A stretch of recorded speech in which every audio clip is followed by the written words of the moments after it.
Assalamualaikum warahmatullahi wabarakatuh. Ya, perkenalkan nama saya Erun Faisal. Saya dari kelas 12C, jurusan Teknik Komputer dan Jaringan. Ya, di sini saya akan menjelaskan tentang soal ujian praktek kejuruan untuk SMK dengan kompetensi keahlian Teknik Komputer dan Jaringan. Pak, yaitu paket satu. Ya, di sini siswa ditugaskan untuk membangun gateway internet, DNS, dan proxy server menggunakan router boot atau yang biasa kita sebut dengan mikrotik. Ya, bisa dilihat dengan seksama konfigurasinya. Oke, langsung saja kita mulai konfigurasi mikrotiknya. Yang pertama kita lakukan adalah menyusun topologinya. Setelah topologi selesai, baru kita bisa mulai men-setting mikrotik. Oke, langkah pertama yaitu kita buka Winbox. Ya, di sini sudah terbuka Winboxnya. Yang selanjutnya kita masuk ke dalam Winbox. Caranya adalah browser. Ya, kita allow akseskan saja. Oke, kita browse lagi. Lalu kita pilih MAC addressnya. Lalu connect. Oke. Pada saat mikrotik itu masih baru, dia mempunyai sebuah default configuration yang telah disetting oleh mikrotik pusat. Ya, agar memudahkan untuk kita men-setting mikrotik nanti, kita remove configuration defaultnya. Yaitu kita klik remove configuration, lalu exit. Tunggu beberapa saat, lalu kita buka kembali. Ya, kita buka mikrotik, browse. Ya, di sini bisa dilihat bahwa IP address tersebut yang tadi ada sekarang menjadi 0.0.0. Oke, kita pilih MAC address, connect. Hal pertama yang harus kita lakukan yaitu mengubah atau membuka interface terlebih dahulu. Bisa dilihat di sini dari Ether 1 sampai Ether 3 ada tulisan R. R itu maksudnya running. Itu berarti pengkabelan yang telah kita buat itu berjalan. Oke, agar memudahkan kita untuk melakukan pensettingan, kita ubah nama dari masing-masing Ether. Caranya adalah double klik pada bacaan Ether 1 lalu ubah. Biasanya Ether 1 itu mengarah kepada modem. Oleh sebab itu di sini saya menggunakan nama yaitu Ether 1 dengan garis penghubung modem. Lalu enter. Pada Ether 2 seperti di soal itu mengarah kepada LAN. Jadi di sini saya buat lokal. Lalu Ether 3. Ether 3 ini seperti di soal dia mengarah kepada hotspot. Jadi di sini saya memberi namanya hotspot. Oke, setelah interface selesai, kita harus memasukkan alamat untuk masing-masing interface. Caranya bagaimana? Caranya yaitu adalah klik IP addresses. Lalu kita klik tanda tambah atau tombol tambah. Kita masukkan yang pertama yaitu IP untuk modem. IP untuk modem itu berbeda-beda. Jadi bisa ditanyakan langsung kepada ISP yang Anda gunakan. Di sini saya menggunakan IP 10.10.14.2/24. Interface kita arahkan kepada modem, lalu apply dan OK. Lalu kita tambahkan lagi. Pada address kali ini yaitu kita membeli alamat untuk local area network alias local area connection. Seperti di soal, IP tersebut adalah 192.168.7 sekian sekian sekian /26.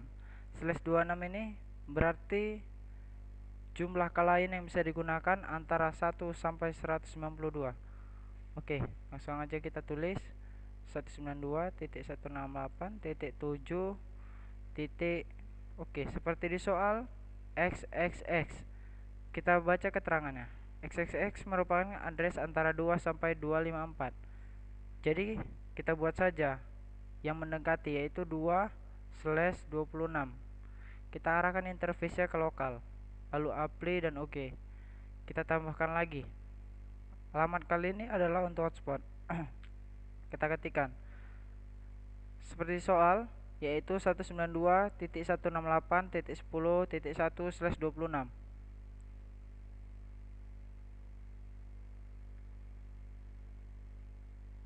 Lalu kita arahkan interface-nya ke Ether 3 hotspot, apply dan oke.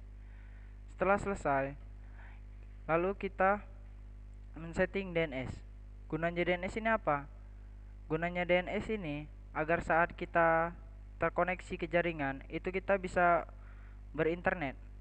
Karena kalau tidak ada DNS, itu kita akan sangat kesulitan untuk berinternet dengan ria. Oke. Alamat DNS ini bisa ditanyakan langsung kepada ISP. Di sini saya menggunakan DNS 10.10.14.254 dan 8.8.8.8. DNS pertama ini adalah DNS bawaan modem, dan DNS yang kedua yang saya gunakan ialah DNS Google. Lalu kita centang allow remote request. Gunanya apa allow remote request? Gunanya adalah memaksa klien untuk menggunakan DNS yang telah kita buat. Saya rasa di sini cukup paham. Lalu kita klikkan apply dan oke. Langkah selanjutnya yaitu kita membuat rute. Gunanya rute ini apa? Rute ini berfungsi agar mikrotik yang kita setting itu dapat terhubung ke modem. Caranya bagaimana? Kita tambahkan add, lalu kita masukkan gateway. Gateway yang kita masukkan ini adalah gateway yang diberikan oleh modem. Langsung aja kita ketikkan. Di sini saya menggunakan modem. Di sini saya menggunakan gateway yaitu 10.10.254. Lalu kita klikkan apply dan oke. Nah, di sini sudah ada bacaan reachable. Reachable ini artinya sudah terhubung. Nah, apabila dia unreachable, itu mungkin ada kesalahan yang terjadi di IP-nya. Selanjutnya yaitu kita membuat masquerade. Gunanya masquerade ini, dia akan menghubungkan IP lokal yang kita buat ke internet melalui IP public. Caranya bagaimana? Yaitu kita klik tab NAT, lalu add, ketikkan search NAT, protokol TCP, DST portnya seperti yang di soal 3128. Out interface-nya kita arahkan ke modem. Action-nya kita buat masquerade, lalu apply dan oke. Langkah selanjutnya yaitu mengecek apakah konfigurasi yang kita buat berhasil atau tidak. Caranya yaitu klik new terminal, lalu kita ketikkan ping google.com. Oke, berarti di sini sudah sukses. Ya, selanjutnya seperti di soal, konfigurasi server sudah selesai. Lalu kita membuat konfigurasi klien. Ya, konfigurasi klien ini maksudnya adalah komputer yang kita setting sekarang. Bagaimana caranya agar terhubung ke internet? Caranya bagaimana? Langsung kita masuk ke menu IP DHCP server. Karena seperti yang ada di soal, itu tidak dijelaskan menggunakan IP statik atau DHCP. Namun karena keterangan di sini XXX, saya ambil kesimpulan bahwa IP yang kita gunakan adalah DHCP server. Lalu kita masuk ke menu DHCP setup. Kita arahkan ke Ether 2 lokal. Next, sampai di sini next, masih next, next, next dan next. Oke, selesai. Lalu kita exitkan untuk mengecek apakah klien yang kita gunakan ini sudah bisa terkoneksi ke internet atau belum. Atau dengan cara new terminal system reboot. enter, dan yes.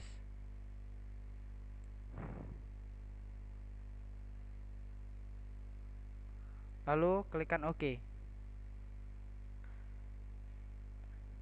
Ya, kita harus menunggu beberapa saat karena mesin router bootnya masih sedang merestart sendiri.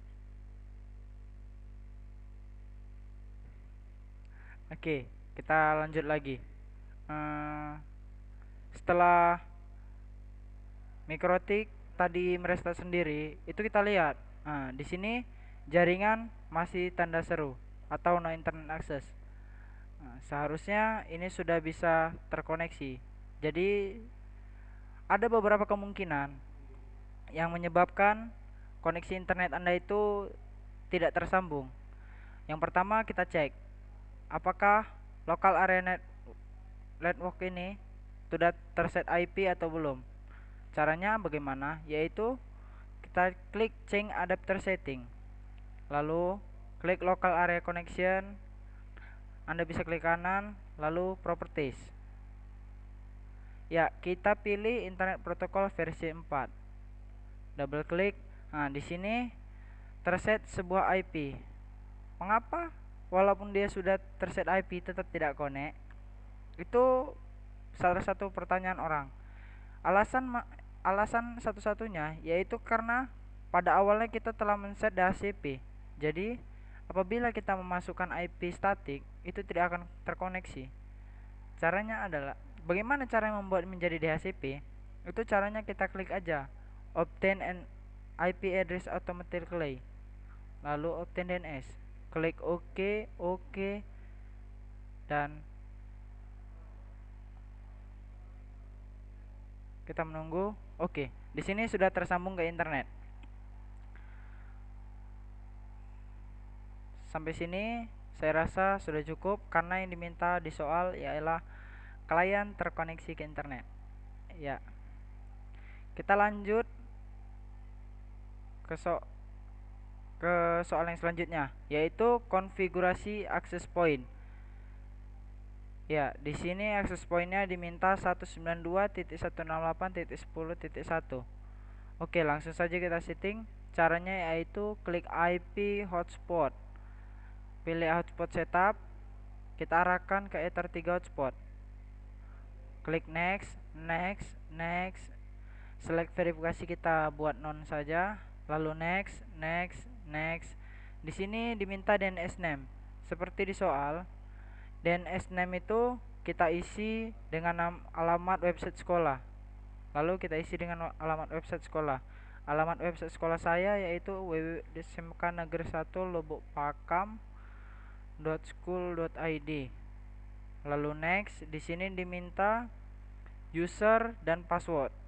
Ya, di sini saya menggunakan username nama saya sendiri yaitu Erwin dan passwordnya yaitu 1 2 3 4 dan 5. Lalu next. Sampai di sini sudah selesai. Lalu untuk mencegah agar klien tersebut tidak dapat mengcloning MAC address lainnya, itu caranya kita double klik hotspot yang kita buat tadi. Lalu address per MAC-nya itu kita ubah menjadi 1. Lalu klikkan apply dan OK. Sampai sini sudah selesai. Yaitu selanjutnya kita membuat konfigurasi proxy server. Bagaimana caranya? Ya, langsung saja. Caranya yaitu kita klikkan IP dan firewall. Nah, di sini kita harus membuat saya salah. Yang pertama kita buat yaitu web proxy-nya. Karena di sini kita seperti di soal yaitu mengkonfigurasi proxy server. Cara bagaimana? Caranya itu klikkan web proxy setting, centang enable, portnya kita ubah sesuai soal 3128. Karena saya tidak menggunakan proxy di belakang Mikrotik, kita abaikan saja. Case administrator kita ubah menjadi nama kita yaitu Erwin Faisal at smknegeri 1 lobokpakam.school.id. make cache kita buat unlimited, cache on disk kita centang. Gunanya apa kita centang cache on disk? Gunanya agar memori penyimpanan itu kita gunakan yang internal. Lalu always from cache kita centang, lalu klikkan apply dan OK. Setelah konfigurasi proxy selesai, kita harus membuat proxy tersebut menjadi transparan, karena seperti yang diminta di soal, NAT-nya itu harus yes. Caranya adalah kita buka IP firewall, lalu kita ke tab NAT dan tambahkan chain-nya itu kita ubah menjadi DST NAT, protokolnya TCP, DST portnya itu 53. Kenapa portnya itu 53? Fungsi port 53 ini adalah memaksa klien untuk menggunakan DNS yang telah kita setting. Lalu kita pindah ke tab action. Action itu kita rubah menjadi redirect to port 53. Sampai sini sudah selesai. Lalu kita klikkan apply, dan selanjutnya kita harus membuat untuk membuat firewall dengan protokol UDP. Caranya yaitu agar tidak membuat berulang-ulang kali, kita klik saja copy. Yang perlu kita ubah di sini hanya protokolnya saja, yaitu kita ganti menjadi protokol UDP. Udah. Di dalam tab general itu sama, action juga masih sama. Lalu kita klikkan apply dan OK. Selanjutnya yaitu kita membuat proxy kita agar berjalan. Di sini saya menggunakan firewall yang berfungsi untuk memblok website dengan tipe HTTP. Caranya bagaimana? Yaitu klik tab add, generalnya itu ke tab general, chain-nya itu kita ubah menjadi DST NAT, protokolnya itu TCP, DST portnya yaitu 80,8080,8000. Di sini saya menggunakan obtain koma. Lalu action kita pilih redirect to port seperti yang di soal, yaitu 3128. Lalu kita klikkan apply dan OK. Selanjutnya kita memblok sebuah website yang akan kita blok. Seperti yang di soal, website yang diblok adalah www.google.com dan www.facebook.com. Caranya adalah kita klik IP web proxy, kita klikkan add atau tanda tambah, set address-nya kita buat 000/0. Gunanya apa? Gunanya set address ini kita buat 00/0 itu adalah menjaring seluruh alamat IP yang ada di internet agar dapat tersaring semua. DST portnya itu kita buat 80. Kenapa 80? 80 ini adalah port untuk HTTP. DST hostnya kita masukkan alamat website yang akan kita blok, yaitu www.google.com. Actionnya kita ubah menjadi Deni. Deni ini maksudnya adalah melarang klien untuk mengakses website yang akan kita blok. Lalu kita klikkan apply, lalu kita copy dan kita ubah saja Google tadi menjadi Facebook. Oke, sampai sini sudah selesai dan bisa langsung kita tes. Caranya yaitu kita buka browser, kita klikkan www.google.com. Nah, sampai sini sudah berhasil. Lalu kita buka lagi www.facebook.com. Oke, sebelumnya kita harus menghapus seluruh cache yang ada atau history yang ada. Gunanya apa? Karena sebelum ini jika kita menggunakan komputer sehari-hari itu sudah pasti kita sudah pernah membuka Facebook. Facebook itu dia adalah tipe website yang menggunakan port HTTPS. Sedangkan di sini Mikrotik itu menggunakan port HTTP. Jadi itu nggak bisa. Bagaimana cara mengakalinya? Cara mengakalinya adalah kita klik history, clear recent history, kita pilih everything dan centang semua yang ada, lalu clear now. Tunggu beberapa saat. Ya, lalu kita buka tab baru dan ketikkan www.facebook.com dan akses denied. Sampai sini sudah selesai. Saya rasa video ini cukup bagus dan sangat mudah untuk dipahami. Ya, semoga video ini dapat membantu adik-adik sekalian sebagai penerus kami. Assalamualaikum warahmatullahi wabarakatuh.